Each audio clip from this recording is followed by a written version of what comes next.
Haleluya, salam sejahtera bagi kita semua. Selamat tahun baru.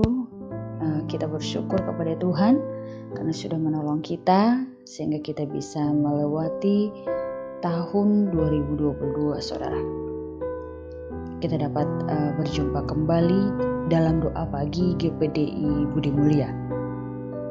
Saya percaya Allah juga yang akan menolong kita dalam menjalani tahun 2023 sehingga kita penuh dengan kemenangan. Kita akan berdoa untuk menyambut firman Tuhan yang akan kita dengarkan pada pagi hari ini, saudara. Mari kita berdoa. Bapa yang baik, terima kasih buat penyertaan-Mu dalam hidup kami yang sudah menolong kami sehingga pagi hari ini Tuhan kami masih ada. Kami boleh bangun tanpa kurang suatu apapun. Itu semua karena kebaikan Tuhan, kasih Tuhan yang teramat besar buat hidup kami. Sebelum kami lebih jauh menjalani sepanjang hari ini, Tuhan, kami rindu mendengarkan firman-Mu.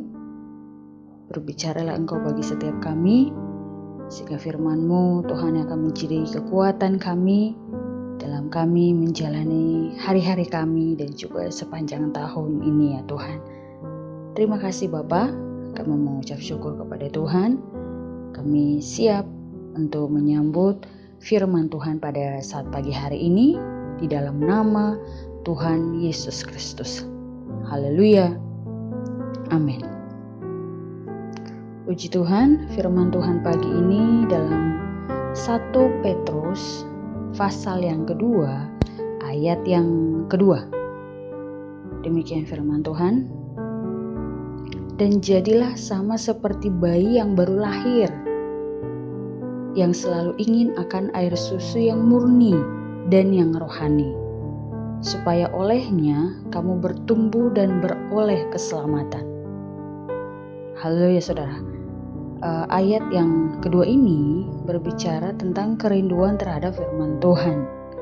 Nah, kalau ayat yang pertama di sana dikatakan, saya akan bacakan untuk kita semua. Karena itu, buanglah segala kejahatan, segala tipu muslihat, dan segala macam kemunafikan, kedengkian dan fitnah.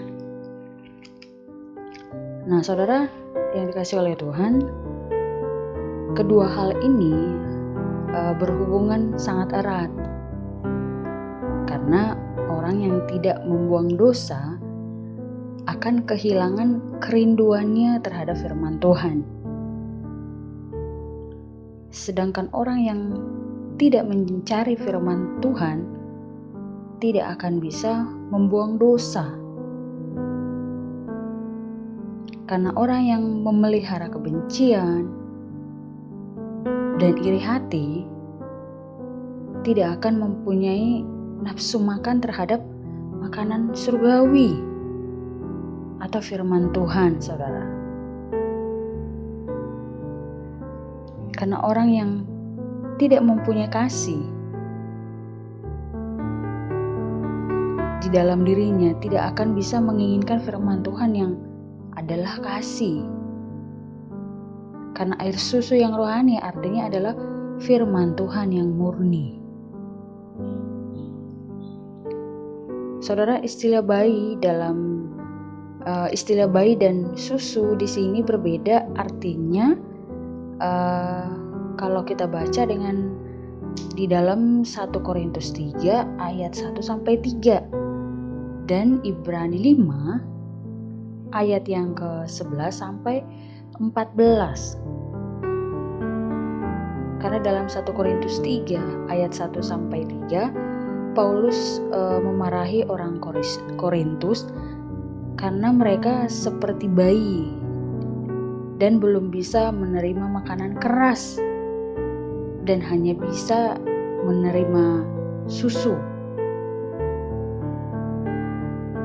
Hal yang sama juga terjadi dalam Ibrani 5 ayat yang ke-11 sampai 14. Jadi dalam kedua teks itu, saudara, bayi merupakan simbol dari orang Kristen yang masih baru, yang hanya bisa menerima susu yang merupakan simbol dari ajaran dasar kekristenan.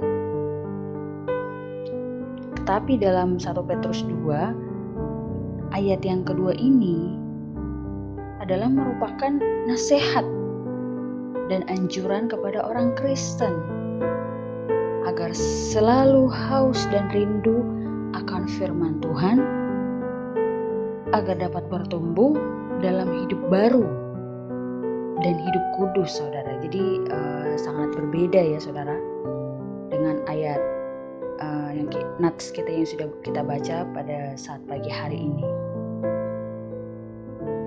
Dan ayat ini juga mau mengatakan bahwa orang Kristen harus merindukan firman Tuhan sama seperti bayi ingin minum susu. Nah, bagaimana caranya agar kita selalu memiliki kerinduan akan firman Tuhan? Maka ada keinginan-keinginan lain yang harus kita kekang dan kita matikan, seperti dalam 1 Petrus 2 ayat yang pertama, yaitu kedengkian. Di situ sudah dijelaskan hal-hal yang perlu kita hindari, saudara.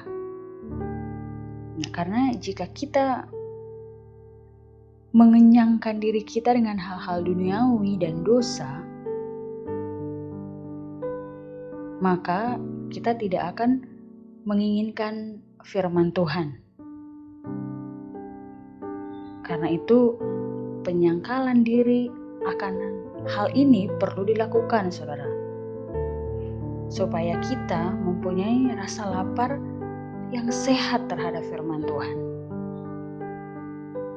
Oleh sebab itu, saudara,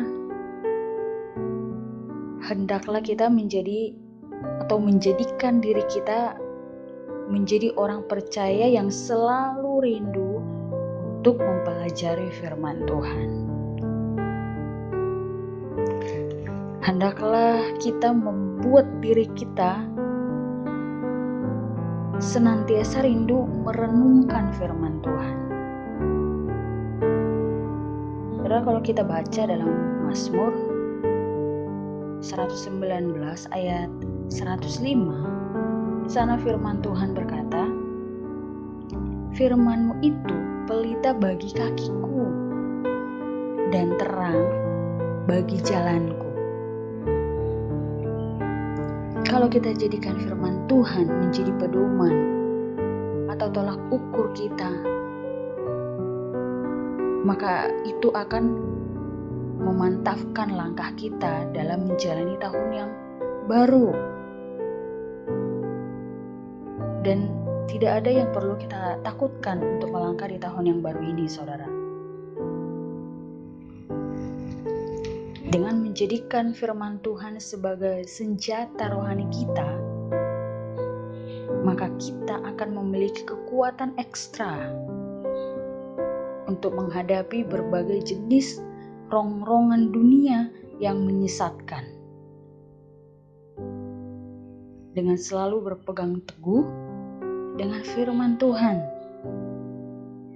maka kita pasti memiliki kejernihan akal budi, kecerahan hati, dan kuatnya iman kita menghadapi segala lika-liku kehidupan yang akan kita hadapi, saudara.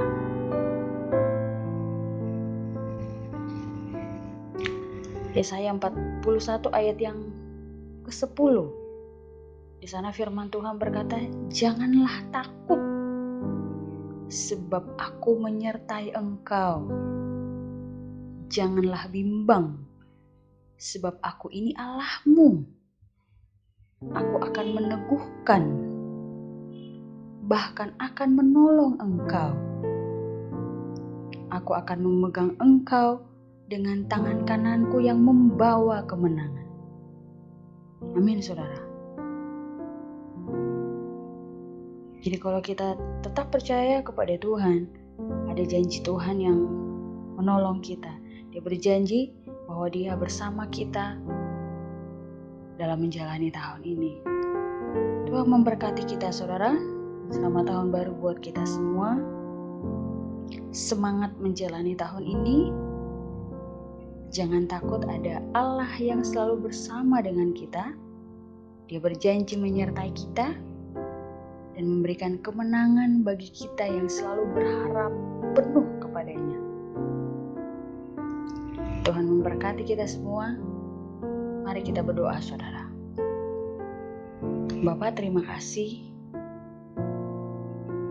Kami mengucap syukur buat hari yang baru yang Tuhan berikan buat kami. Terima kasih buat penyertaan-Mu dalam hidup kami, sehingga kami boleh ada di tahun yang baru, dan kami percaya sebagaimana Engkau memberkati kami tahun yang lama, kami akan melihat juga Tuhan memberkati kami di tahun yang baru.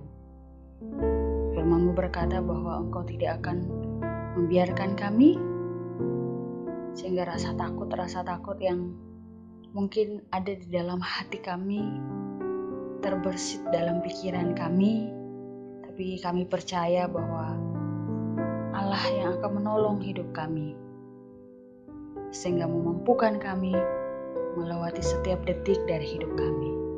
Sepanjang hari ini Tuhan, kami serahkan hidup kami, dalam segala aktivitas kami Tuhan yang bersama dengan kami, Tuhan yang akan menolong kami, sehingga kegiatan yang akan kami lakukan dapat berjalan dengan baik, penuh keberkatan, penuh perlindungan, penuh pertolongan Tuhan. Terima kasih Bapa di surga.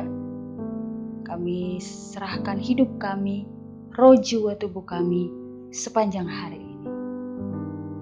Ini menjadi doa kami dalam nama Tuhan Yesus Kristus. Haleluya. Amin.